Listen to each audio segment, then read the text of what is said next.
Постоянно айтып кетем да унутуп калам. Блогерлер постоянно айтат. Обязательно каналга жазылганды унутпаңыздар. Лайктан басып, каналга подписка баскычын басып, жанында коңгуроо чыгат, аны да басып коюңуздар. Ассаламу алейкум, урматтуу туугандар. Кайрадан биздин Ырсалды ынтымак каналыбызга куш келипсиздер. Мындан 2 күн мурун биз рассрочка автоунаалар тууралуу видео тартканбыз. Тилекке каршы ал күнү биз толук маалымат видеодо бере албаптырбыз. Ошого бүгүнкү видео ошол видеонун экинчи бөлүгү толуктоочу видеосу деп койсок болот. Ошого бизге аябай звоноктор көп болду. Канча-мынча звонокторго жооп берилбей калып кетти. Алдын ала кечирим сурайбыз. Ошого эң негизги вопростордун бири 86 миң, неге бир адамдарга 86 миң первоначальный взнос, а неге бир адамдарга 236 миң первоначальный взнос деген вопрос көтөрүлдү бул жерде. Ошону тактап түшүндүрө кетсем, биз башынан баштап сайрап келебиз да. Ырсалды ынтымак, мен лично биздин коллегаларыбыз башынан баштап сайрап келебиз. Келгиле, бирге иштешели, чогуу иштешели, биримдик бул күч, бириксек баардыгы болот деп сайрап келебиз да.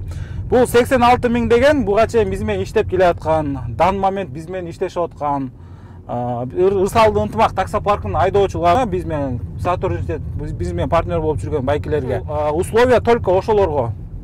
Только Ырсалды ынтымак таксопаркынын айдоочуларына 86 миң. А так башка таксопаркта иштеп келгендерге 236 миң деп атканбыз. Хорошо, ал деген ал сумма кымбат экен. Хорошо, 136 миң, минимально 136 миңден жогору болуш керек. Первоначальный взнос. Кандай машина болбосун, Kia Optima, Kia Rio, айырмасы жок. Если 86 миң менен эле баштайм десеңиздер, биздин айдоочулардын биздин айдоочуларга коюп берилген условияны баштайм десеңер, азыртан уже подключение болуп биз аркылуу иштеп баштагансыздар жетишесиздер, потому что азыр январьдын выходнойлор келе атат, атказынан новогодний праздниктер. Анын атказынан антмитинг машина чыгарганча 1 ай өтүп кетет. 1 ай Ырсалды ынтымак таксопаркында иштесеңиз, биздин айдоочуларга коюлуп берилген условия силерге да иштеп баштайт. Как положено, ошо 86 миңден баштай берсеңиздер болот. 86 миң эмес, бул жерде туура түшүнсөңүздөр, именно 50 миң первоначальный взнос болуп атат. 86 миң эмес, 36 миң ал ошо өзүңүздөр алып аткан машинанын страховкасы. Ал мыйзамда бар, аны обязательно жасашыңыз керек. Никакой аркы берки левый страховкалар эмес, как положено такси деген, как положено ОСАГО, как положено каска, эко тең жасалат ошо 36 миң ичине. Экинчи вопрос, канча убакытка берилип атат деген вопростор болду. Кайсыл машина канча убакытка, общий суммасы канча болуп калат деп. Основной вопростор Kia Optima болуп аткандыктан бүгүн Kia Optimаны, мисалы, салондо баасы, комфорт, обычный комфорт комплектациясында салондо баасы 1,5 миллион болуп турган болсо, 3 жылга алсаңыздар, ошол банк, кредитный лизинговый компания 8% үстүнө процент кошот. Анан ошонун лизинговый компаниянын пайдасы ошодо. 1 жылга алсаңыздар, ошол 8% кошулат. То есть калган эчтеке кошулбайт.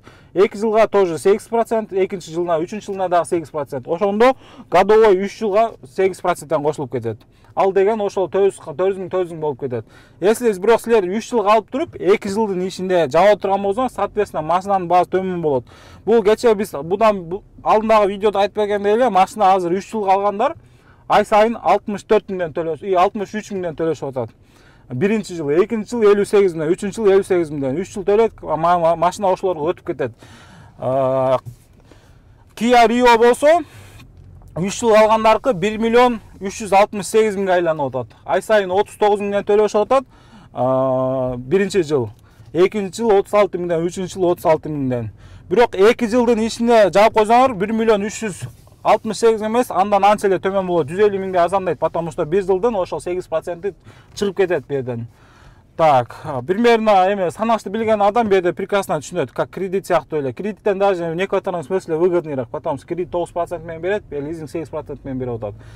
Дагы бир вопрос, Camry алып бергиле дегендер суроолор көп болуп атат. Camry деген бул жерде анча эле кымбат. Toyota Camry деген бренд үчүн эле кымбат болуп кетип атат. А так бул машинанын эми основной багыт жумушка таксиге алып аткандан кийин бирок ошентсе дагы баягы Optima эле оңго деген турабыз, бирок ошентсе дагы баягы эми любой каприз за ваши средства дегендей. Кааласаң Camry деле алып беребиз, бирок Camry'ни ошол 200 миң первоначальный взносу обязательно. То есть Camry алыш үчүн 236 миң келишиңиз керек. Ал стоп 100% ошо менен келсеңиздер алып беребиз, андагы эме жок. Любой машинаны салондон тандап алып беребиз.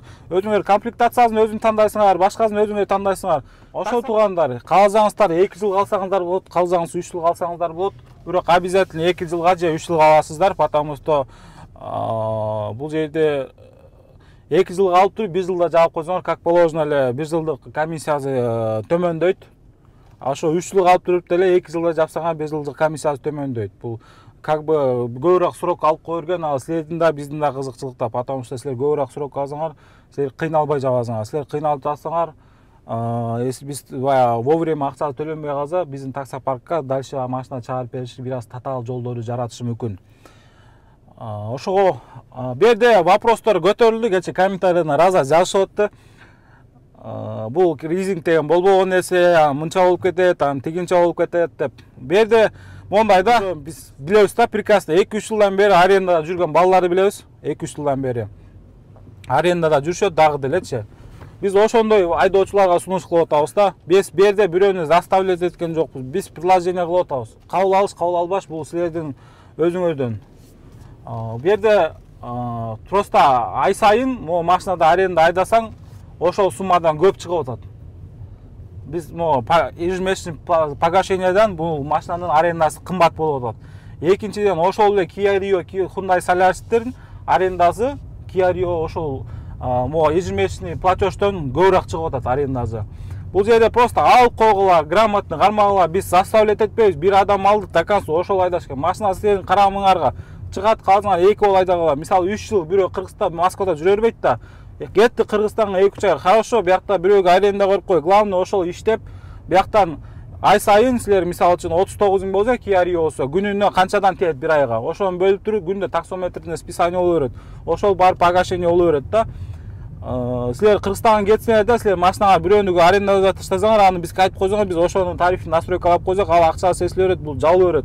Просто арендадагыдай эле айдап жүрүп, бир аз наоборот, кандай аренда 1,5 болсо, бул 1200-тен айланат. Наоборот, арендадан да выгодно, плюс еще машина өзүңөрдө калып кетет дегенди биз жеткире албай турабыз.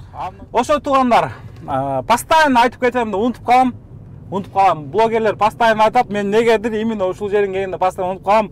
Обязательно каналга жазылганды унутпаңыздар. Лайктан басып, каналга подписка баскычын басып, жанында коңгуроо чыгат, аны да басып коюңуздар. Видеодон артта калбаш үчүн, балким барып кийин сизге керектүү маалымат чыгып калышы мүмкүн, же сизге керектүү жумуш, же сизге керектүү нерселер пайда болушу мүмкүн биздин каналдан.